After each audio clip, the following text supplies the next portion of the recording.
Hey guys, this is Tony from the Tony's Lawn Care YouTube channel. I enjoy listening to this podcast while I work. It's very cool to hear a solo guy working on in another country, but still going through a lot of the same issues and doing a lot of the same things. And I'm here in Georgia, in the southeast part of the United States. So I'm learning a lot, and it's very entertaining. And let's get into it. Welcome, Lawn Care Nation, and thanks for tuning in to another episode. I just wanted to remind you guys that if you do find value in the content that I provide and you want to show your appreciation and in turn support the show, that an easy and simple way to do this, especially with the holiday shopping season upon us, is to use my Amazon affiliate link. You can find the link in the podcast show notes or simply type in lawncarebusinesssuccess.com/Amazon into your browser. By doing this each time before you do your Amazon shopping, this allows me to earn a small commission on all your purchases, which I can then in turn turn around and reinvest into making great content. Thanks again for listening to the podcast, and let's get on with the show.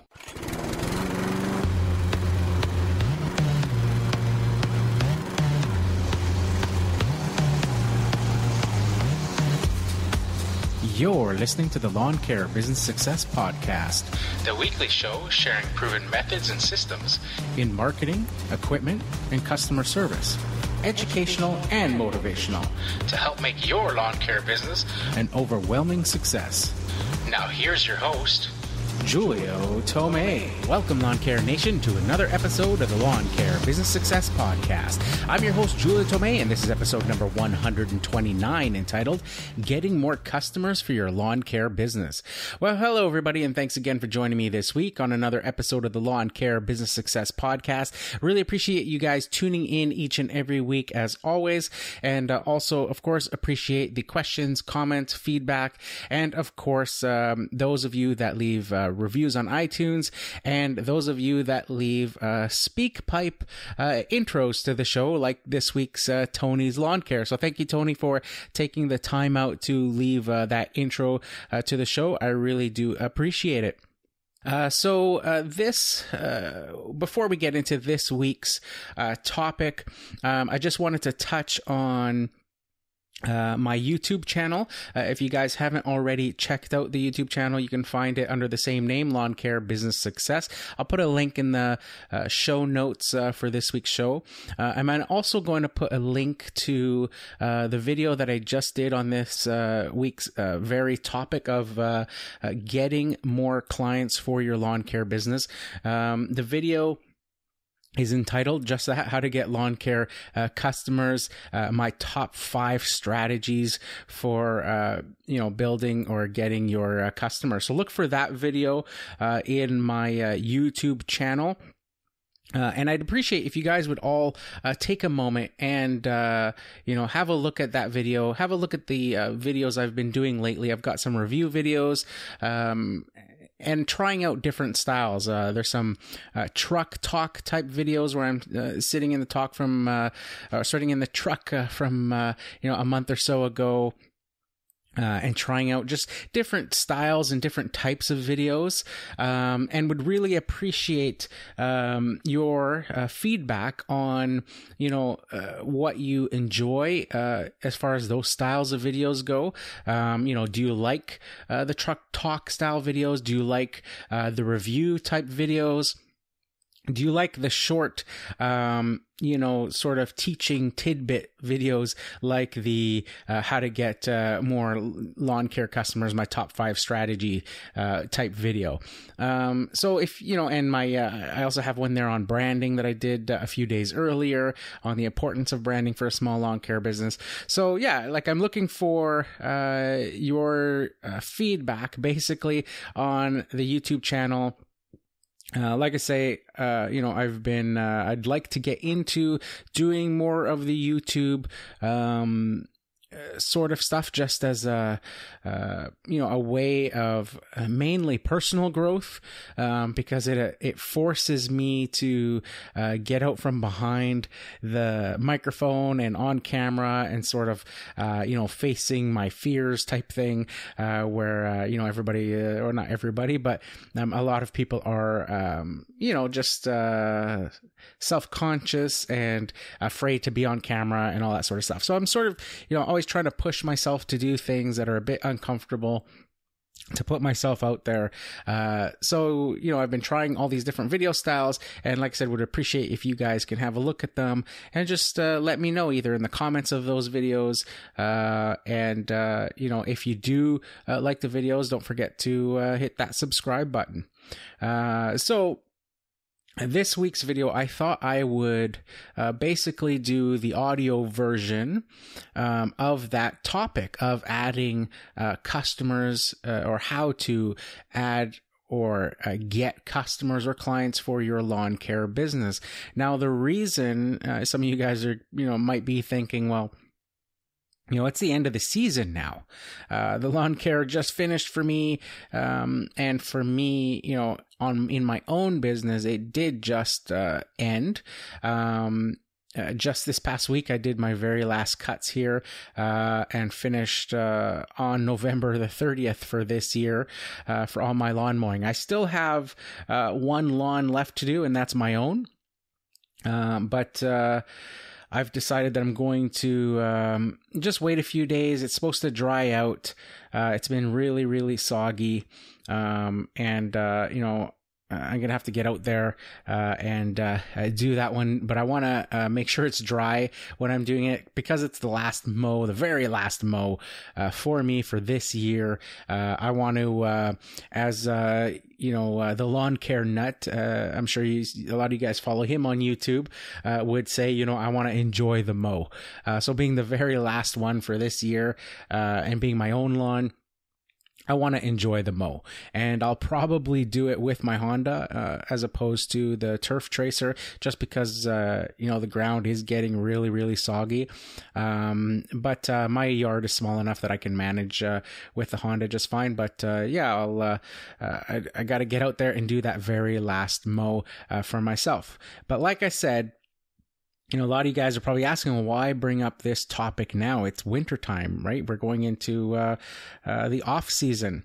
And the answer to that is very simple. And that's because a lot of the things that I have done to essentially grow my business, to constantly be, bringing in new leads and new clients, when others may be moving away, or in the case of some of the older clients passing away, unfortunately, you're always needing to refresh that client list.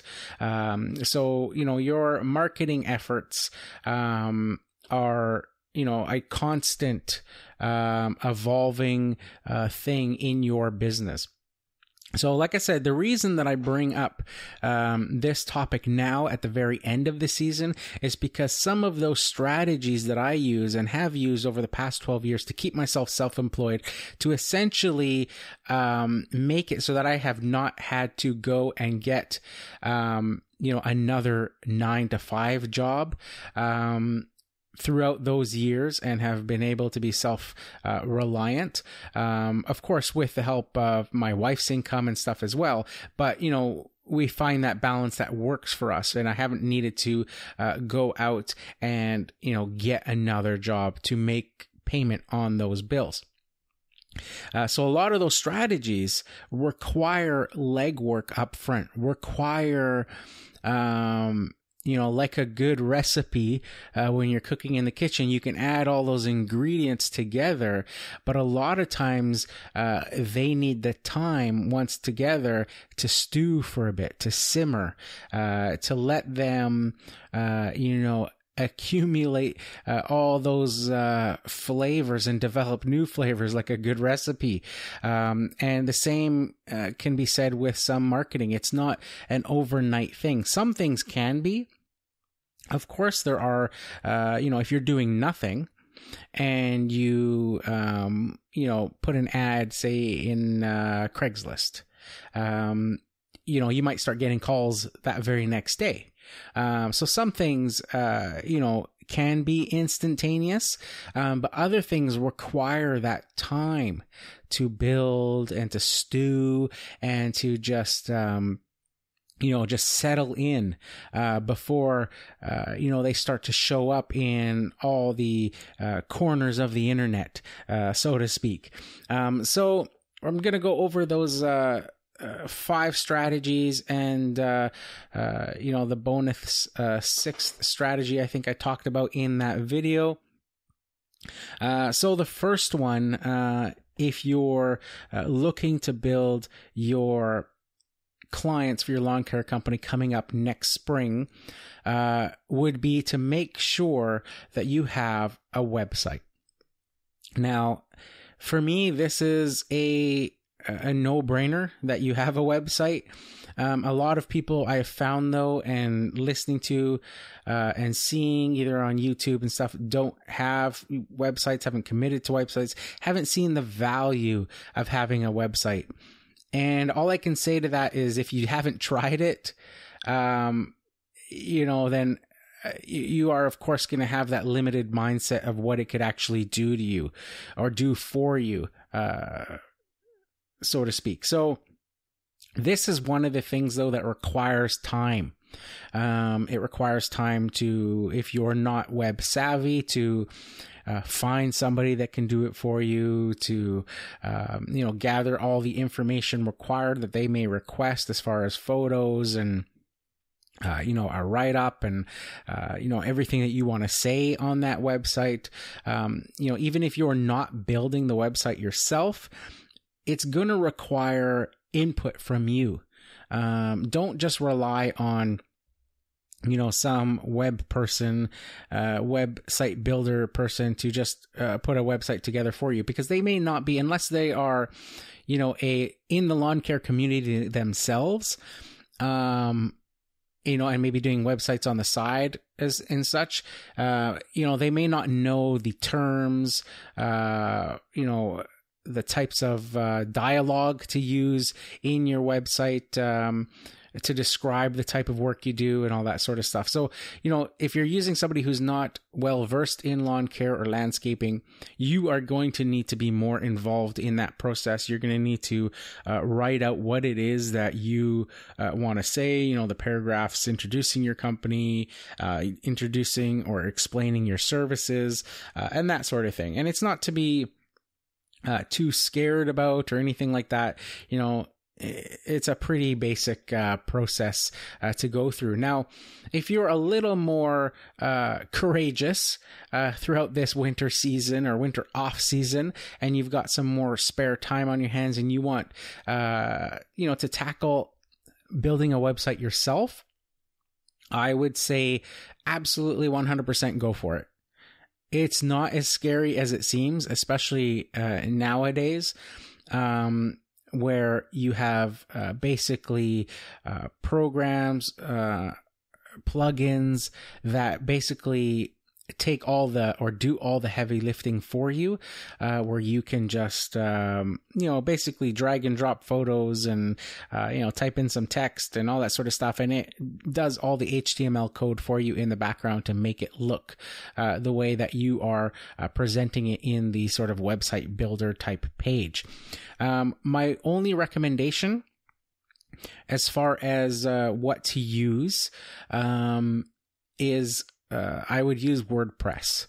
So WordPress is a plugin. It started out as a bloggers platform, but it's basically sort of a drag and drop. What you see is what you get. There's lots of themes and stuff that you can download for it.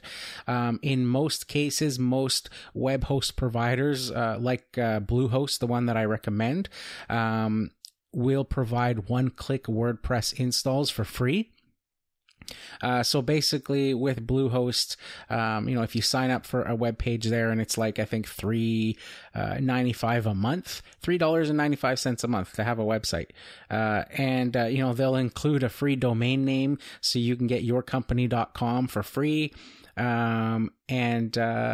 you go into your account, you find the WordPress plugin, you click install, it installs it, and there you go. It's done. You just now go through and pick from the many themes that you can put on, and this basically gives it the look, the website, its basic look. And you can drag and drop photos, you can change titles, you can add more pages, all sorts of stuff. It's very, very intuitive once you get going with it.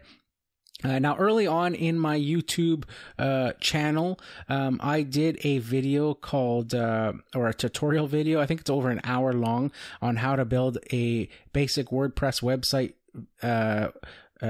for your lawn care business. And basically it's a step-by-step tutorial showing you how to install WordPress, how to, basically going step-by-step on building a basic website for your business. Now, I've had feedback from people that have used this tutorial that I've done.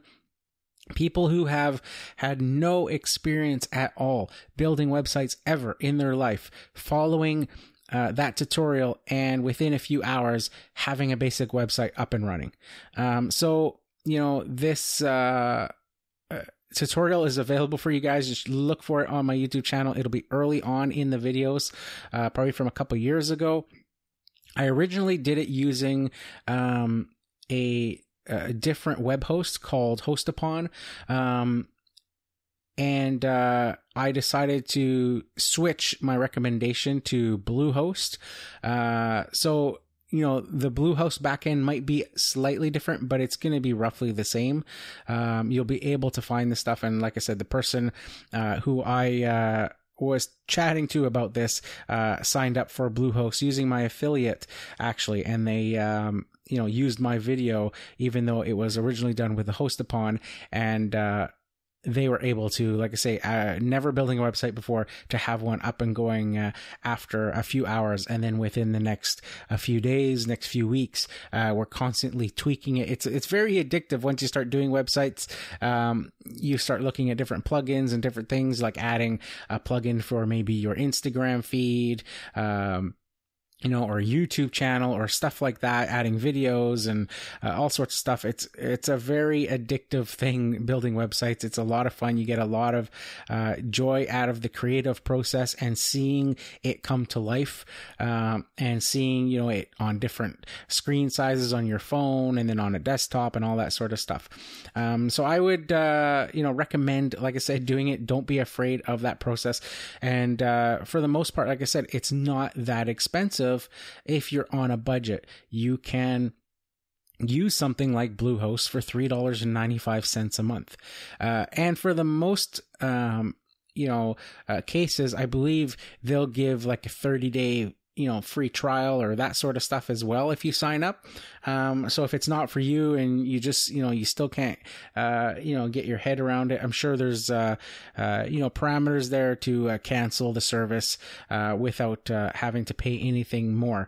So if you guys want to check it out and actually, thinking about that now, I do have an affiliate link. You can go to lawncarebusinesssuccess.com/Bluehost if you want to sign up for a web host space and claim your company's spot or real estate on the internet and get going with that. Now, like I said, building a website is one of the things that right now is the absolute perfect time to do, because your business is most likely shutting down now for the season. You may have snow and some other things that you can do, but a lot of the times, that may not be consistent enough for you. And building your own website, this is the perfect time to be doing that, to be going through, all the photos you may have been taking throughout the year, and video clips and stuff like that, and putting it all together and making a very well presented website. Now, Google, obviously we're all aware of Google, and Google being the number one search engine on the internet. It's going to take Google, a few months of your website up and running to start coming up regularly on search results for other people searching for that. So that is why, another reason why I say that right now is the perfect time to be looking and thinking about doing your business's website. So the second thing I wanted to talk about for building customers for your lawn care business is Google Places. So again, this is a part of Google's search results. Of course, Google, like I said, is the number one search engine. It's what most people use for searching, when they're on the internet. And what Google Places does is it basically is the official business listing on Google for your business, including directions. So now you don't have to worry about the directions part. As I know, most lawn care businesses are, out of your own home, your mobile. You don't want people showing up to your house, and that's 100% fine. You don't need to list your physical address for people to use Google Places, but you do need to let Google know your physical address to be able to verify that you are a business. So how this works is, and I call it Google, it's Google Places, I believe, right now. It used to be called Google My Business. The name has changed. If you search for any one of those, it'll come up to the same end result, basically, but it'll take you to a site on Google where you enter your company's information. And again, like I said, it'll ask for your physical address of where your business is located, or the main office of your business. And like I said, in the listing options, you can omit your address. So it doesn't show your address. It'll just give a general area that you can pinpoint, maybe the area or neighborhood that you work in, sort of thing. But why it requires your physical address on the back end is because Google will then send a postcard to that physical address with a verification code on it. So this will take, usually a week or two. And once you get that physical postcard in the mail, you log back into your Google My Business or Google Places account, and you enter that verification code, and then that tells Google that, yes, you are a real business at this location. And what that then tells Google is that they can, it confirms to them that they can then include that in the search results for that particular area that you pinpointed on the map. So why they do this as well is so that, say you're going by the rules and you're, submitting your business and that's all you're doing. I have seen others sort of abuse this tactic where they go and, even though they're just a single lawn care business, they will, try to input, using many different addresses to try to, make it look like they've got multiple offices when they're only, one. So this helps crack down on that. There still is obviously ways around that. You could put your grandma's address and have, your grandma get the postcard for you, and then you go and verify it, that sort of thing. But, trying to get an advantage in that certain area. For me, it doesn't make a difference because I only service the neighborhood that I want to target. So having, my one address covers this whole area. So I don't need, to have listings in other cities and all that sort of stuff. That's not necessary. But like I said, so basically what happens here, what the end result is if, if you've ever searched for, say, a term like lawn care on Google, you'll see that, not only will the websites come up of the businesses that, come up for that search result, but also the Google Places listings will come up first. So we've all seen that sort of Google map pop up on top of all the search results, and it'll have a listing of the different businesses. And on a mobile device that has, GPS on it, it'll actually list these businesses, on the map, it'll show pointers, showing, you know, like a little red pointer for A and then B and then C and then the corresponding list below. And what happens is the person who's searching, you know, wherever they're standing at that moment with their mobile phone, and mobile is huge, right? For searching, everybody is, you know, getting on the mobile phone game. Everybody's getting phones. It's getting more and more popular for people to have phones with internet connections on them. But basically, and a lot of search now is all done on and heading in the direction of being done on mobile. So what happens is, because that phone has a GPS, Google knows where the location of that phone is, and it will list those Google Places results ahead of all those other, you know, regular website results, but it'll list them in order of closest to you. And that's why that, you know, address verification is used, and that's why, you know, determining sort of your service area is so important.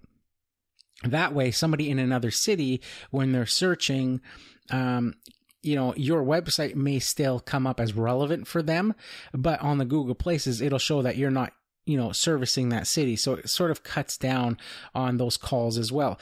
But on the flip side, obviously, if somebody's standing, you know, down the street from where you live, and that was your, you know, general area that you put, and your competition is all around you, you're going to come up number one, regardless of the rank of your actual website. You'll come up number one in the Google Places because you're the closest to that person at that time. So that's why it's so important to define the area that you want to work in and use that as your you know, service area after you have confirmed your location. And like I say, you don't have to use your physical location as the actual service, because, you know, they know that there's mobile businesses and stuff. And like I say, you can outline a service area that you work in. And it's usually a radius of, you know, like a circle that you can build out, you know, 5 miles or 10 miles or 15 miles, whatever it is that you want to make as your service area. So that's my second recommendation.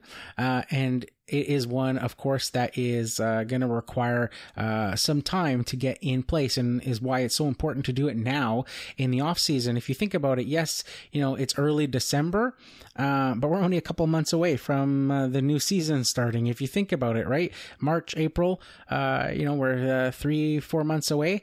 So you want to get on that stuff now so that it's all in place when it's time to get rolling again.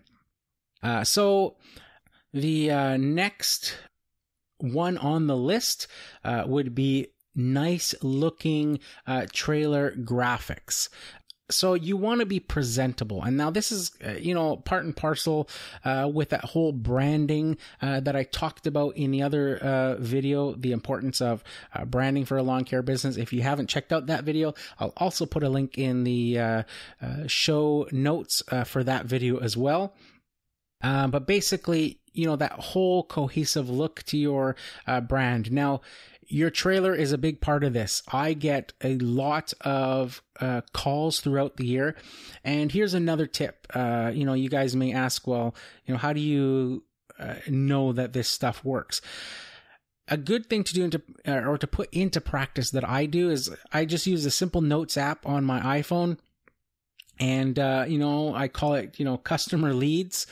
And every single phone call that comes in throughout the season, I always ask the client at the very end of the call, before setting up an appointment to go do the quote, I always say, how did you hear about us? And this gives me a fantastic gauge on what is working and what isn't working. And this is why I'm so confident in telling you guys these sort of 5 strategies that I use. And it's basically, you know, I can, you know, ask the person and they'll tell me, you know, I did a Google search.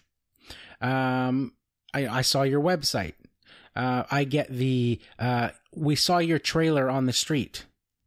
You know, and I basically will go into my notes app. I have those 5 categories, or 6 categories written down, and I'll just put, you know, a number there. So at the beginning of the year, you know, come January, I'll start a new note for that year with the 5 categories. And when the first call comes in, and I ask them, how did you hear about us? If they say, I found your website, I'll put a number 1 beside website.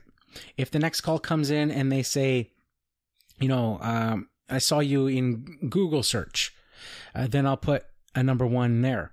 If another call comes in and it's the website again, then I'll go back to where I had the number 1 and I'll delete that and put 2. And basically that's what I do throughout the year, is I just replace that number with the next chronological number, like a tally basically. And then by the end of the season, you have this list of all of your different marketing methods and how many of the calls you have from each. And it's also a great way to,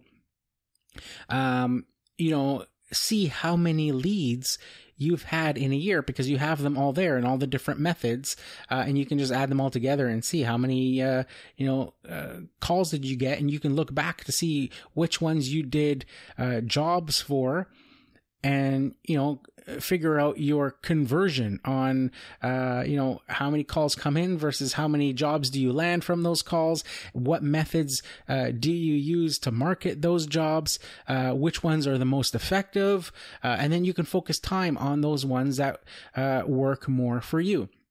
So I know that was a bit sort of off the talking about the trailer part, but I thought I would throw that in because it's very important part of it.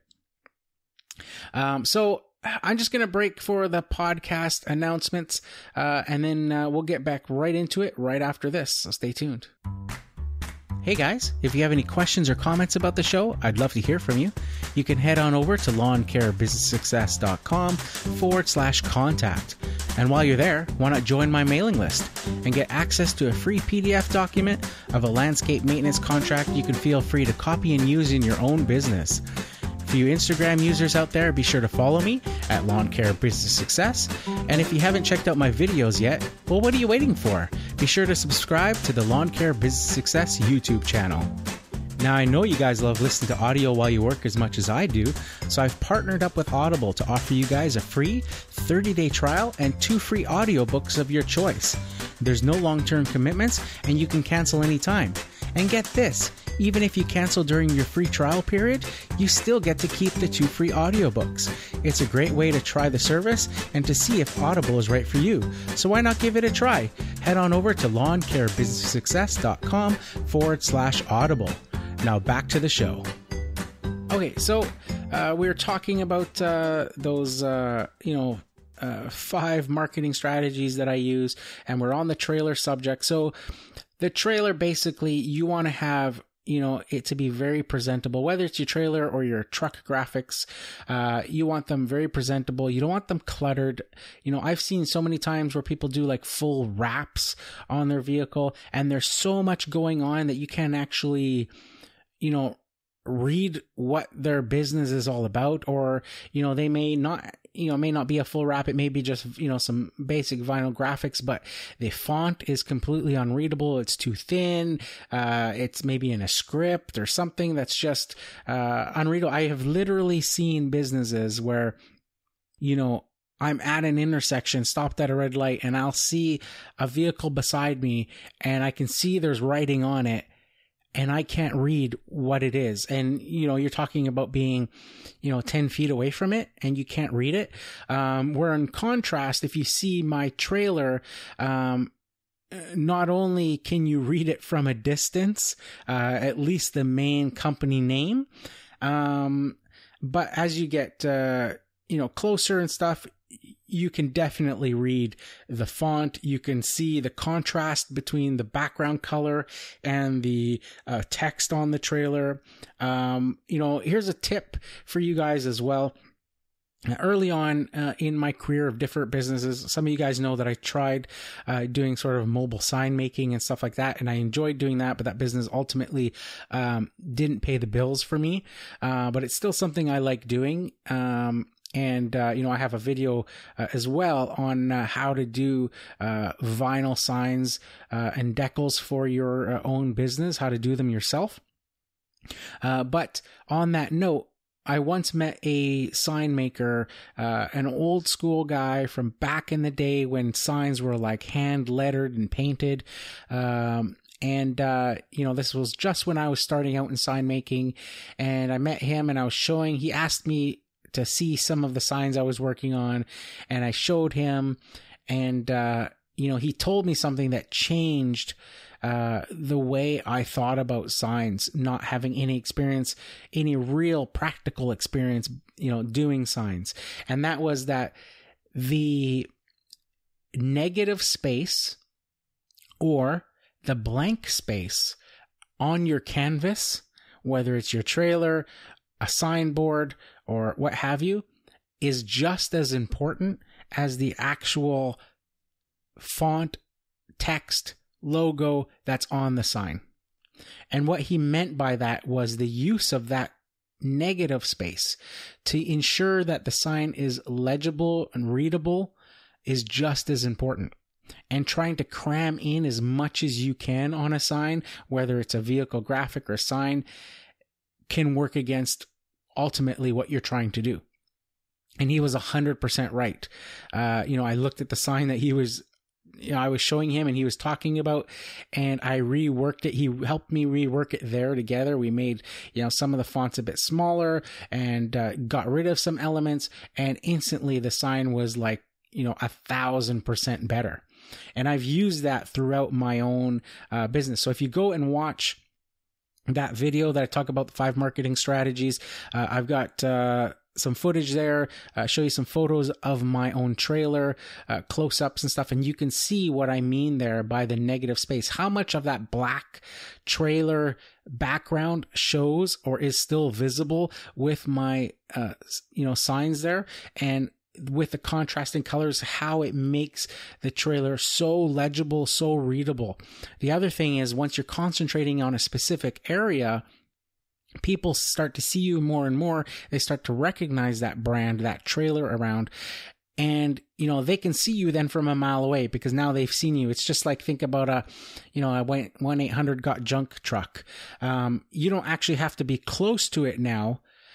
Once you've seen it a few times, to know what it is. There's that brand recognition. And I can see that truck from, a mile away. And I see that white cab with that blue box on the back and, the lime green and blue lettering on the side.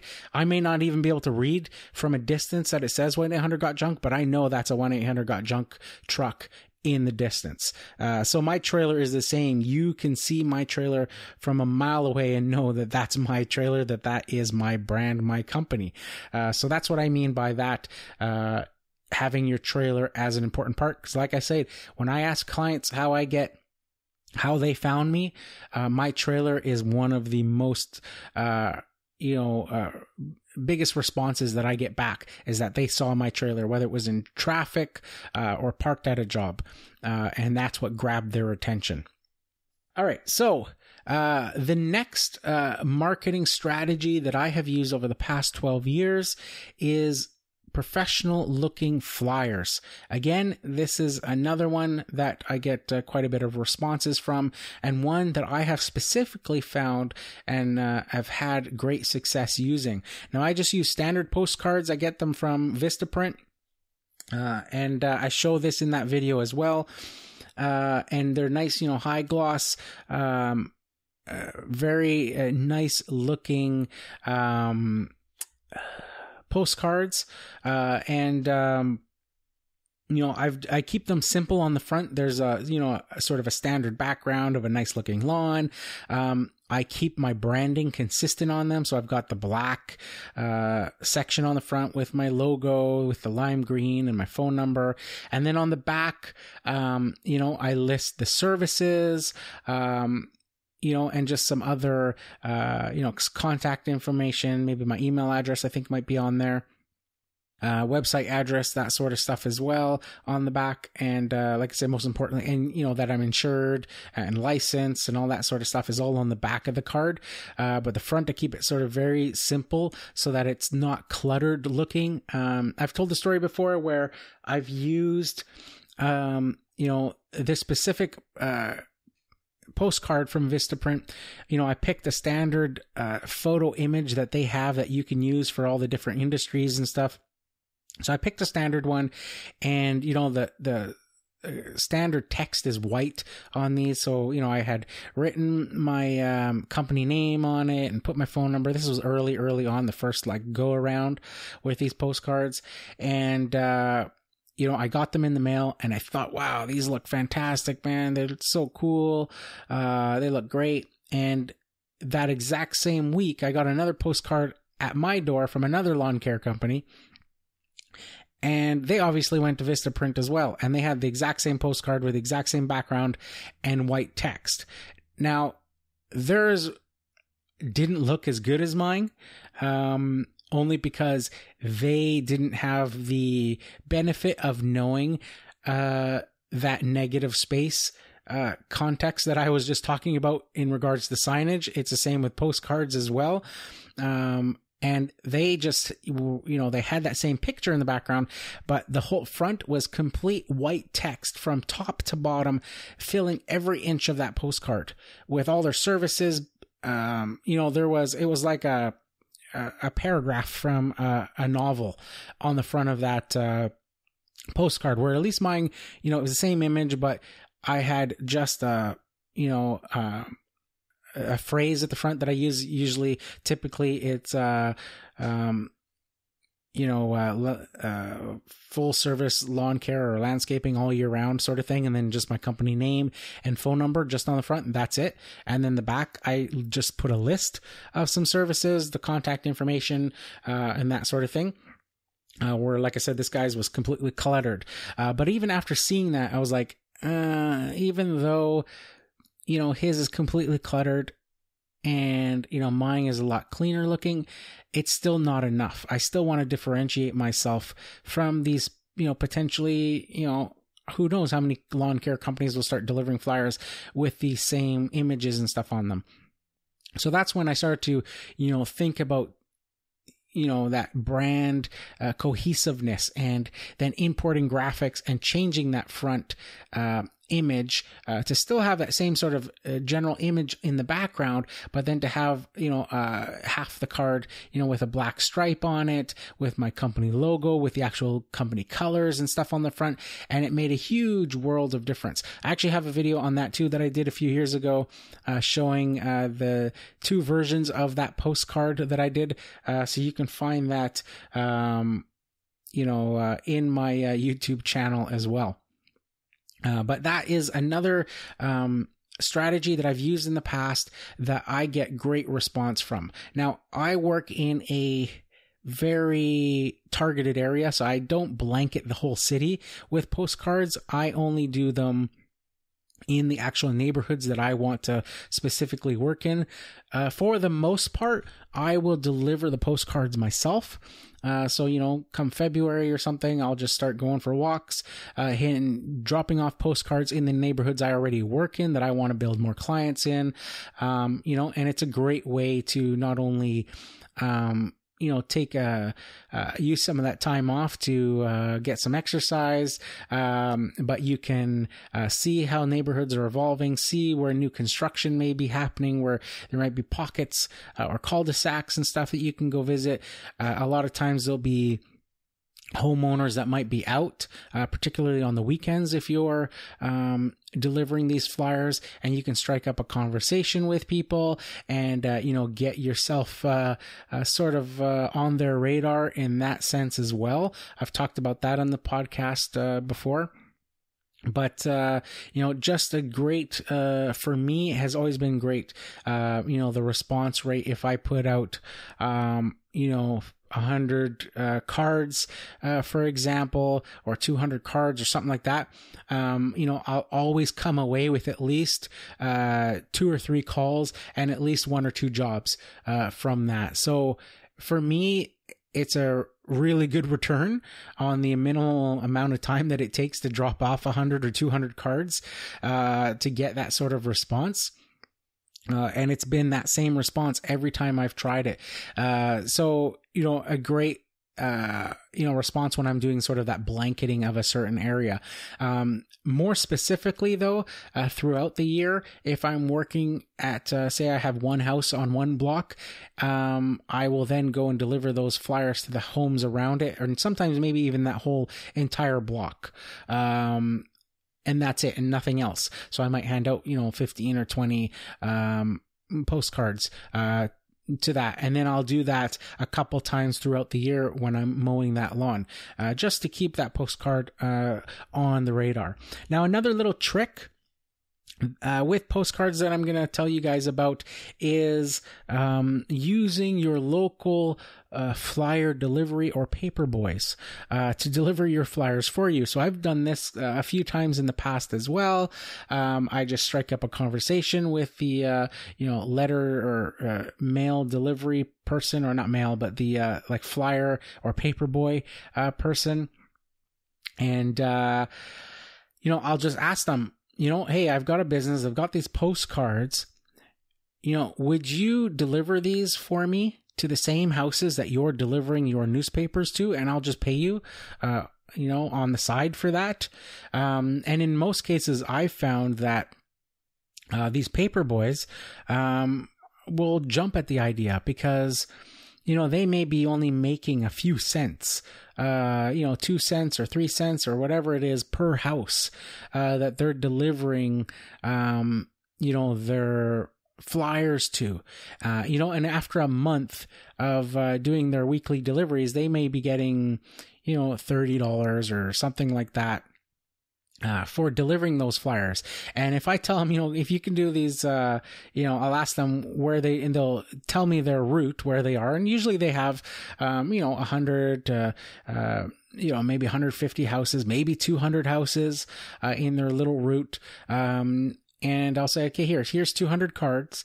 I'll give you $20. Just take them and put them out, at each of your houses. Right. And so like I said, they'll jump at the idea because they're already getting paid anyways to go to those houses. And for them to just leave the postcard. And I'll just say, the only thing I ask is, if there is a front mat or something, just kind of tuck it in under the front mat. So it's partially visible, right? So that the wind doesn't blow it away. And that's about it. And I have had good success with that as well. And in fact, I've had clients call me from neighborhoods that I did not put flyers in, but I know that the paperboy said that they worked in that area, and then I'll get a call because, like I say, my response rate seems to be pretty good with those. Like I say, I might get 2 or 3 calls for every 100, 200 cards. So, once those cards go out, I know I'm going to at least get 1 or 2 calls. And I'll get those calls, and then I'll be like, oh, that's great. The kid did really go and put out the flyers. And like I say, for the most part, it's in the kid's best interest to put out the cards as well. Some of you guys might think, well, he might just throw them in the trash or something. Yeah, he might. There's no real guarantee, but if he's delivering the newspapers or the flyers, junk mail, essentially to my house, then he's probably doing his whole route. What's it taking him if he's already walking to those houses to do this other one, to just drop off a flyer at one of my flyers or postcards at each one of those houses that he's already going to and making extra coin? And if he does it and I'm getting calls back, then, I'm going to ask him to do it again in a few months, and maybe do another round of those. So just a tip that I have used that has worked well for me as well.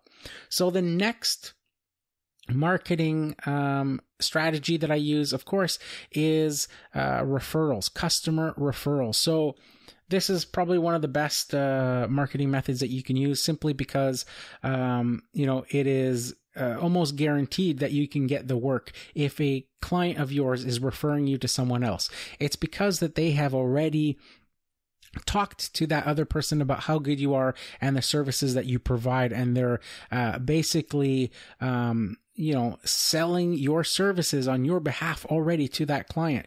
So, people don't want to necessarily, do a YouTube or a Google search and find a list of companies and then have to vet them themselves and get different quotes and all that sort of stuff. People are busy. They don't have the time. They don't want to get burned by somebody.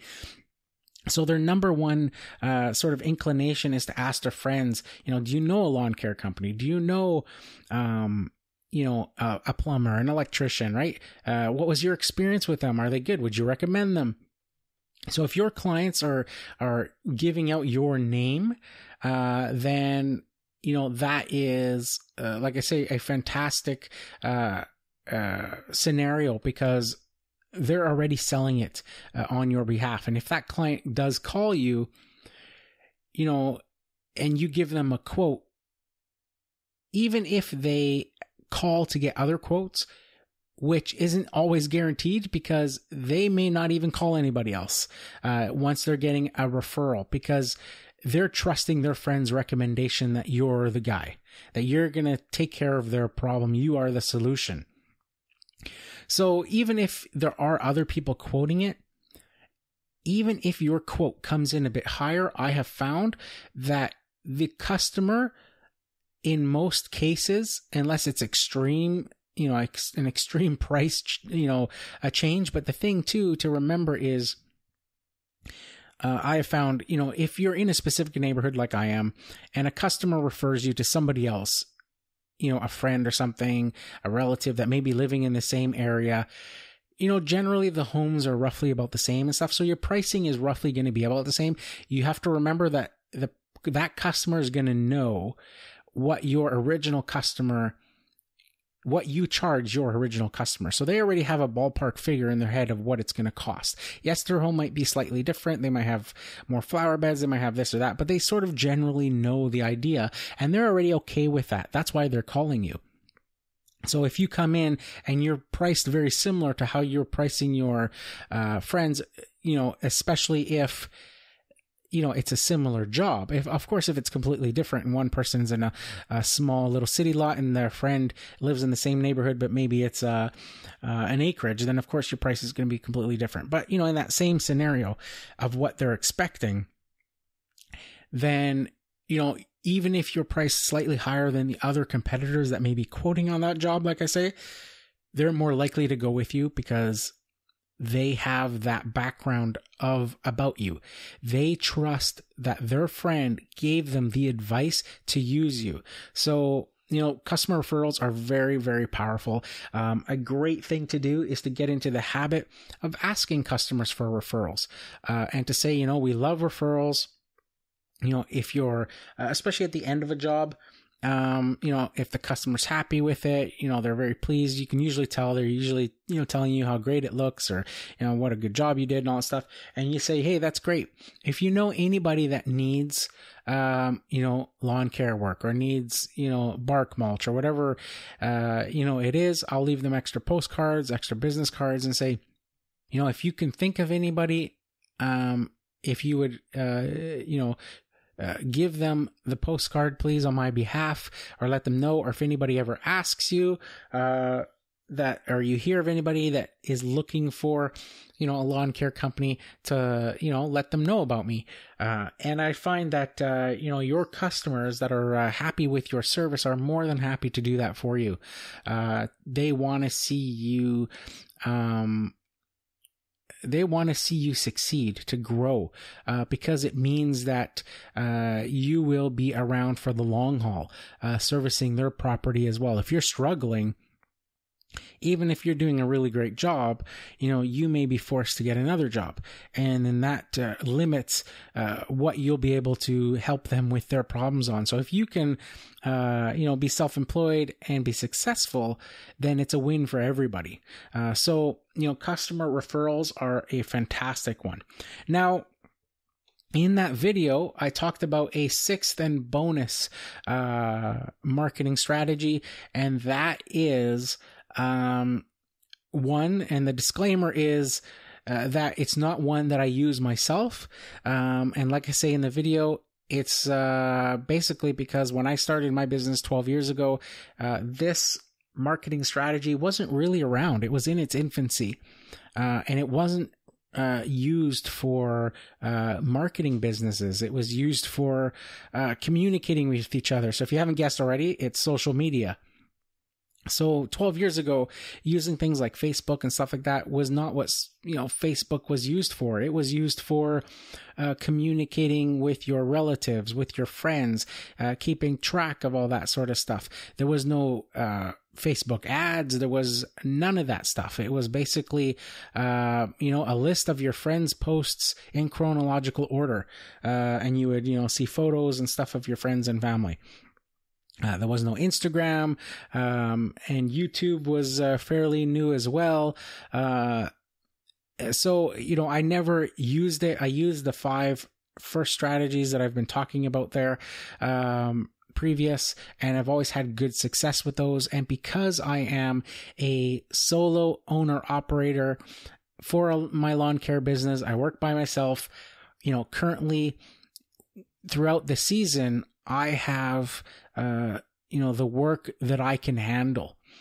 If I were to want to expand my business, I would have to then either ramp up my efforts in marketing, because obviously right now I have enough work for myself.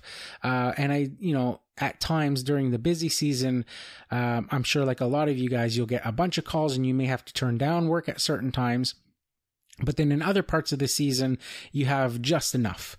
And that's sort of where I'm at. So if I wanted to ramp up my marketing efforts, I'd either have to start doing those flyers or postcards more often, or my next logical step for myself would be to start looking at social media, Facebook ads, that sort of stuff. And I would recommend now, even though I don't use that stuff on an ongoing basis, and this is evident if you go and you look at my lawn care company's Facebook page or Instagram account or YouTube channel, I don't use that stuff very often, but I have that stuff. So I will always sign up for those accounts and at least have something there, because when you're searching, or if somebody's searching for you, or they see your company and they want to get some background info on you, and they type in your company name into a search engine, then it's just going to populate, that whole page and that whole first, page of search results with all stuff to do with you, your lawn care business's website, your YouTube channel, your Facebook page, your Instagram account, maybe your, a Hot Frog account or Yahoo listings, or, your Angie's List if you're do something like that, or your Yelp page, all that sort of stuff. The more you can do as far as social media goes, as far as online goes, I would say do it. Just at least if you're not, if you don't have a lot on there, at least have something, a basic profile, your logo, keep that, consistency going with all of that, because, it all helps with your branding. It all helps with your, overall, brand recognition. And, it's something I would absolutely recommend regardless of whether you want to be on Facebook or not. I don't personally like Facebook. I do have a personal Facebook page that I use only for closest friends and family, and that's it. And then I have, the company's Facebook page, just so that if somebody's searching on Facebook for my company, it shows up. And it has the logo, and they can easily recognize that, yes, this is the page. And, I'll have a couple of posts throughout the year, and that's it. And that's all I do. I don't push it. I don't promote it. I don't even tell my clients about it. It's just there. But those are things that I would probably focus on. If I were starting from scratch today, I would probably focus on that on top of what those 5 main things that I talked about, because it's only going to, give you quicker results. The more, irons you have in the fire, as they say, it's just going to be more options for you.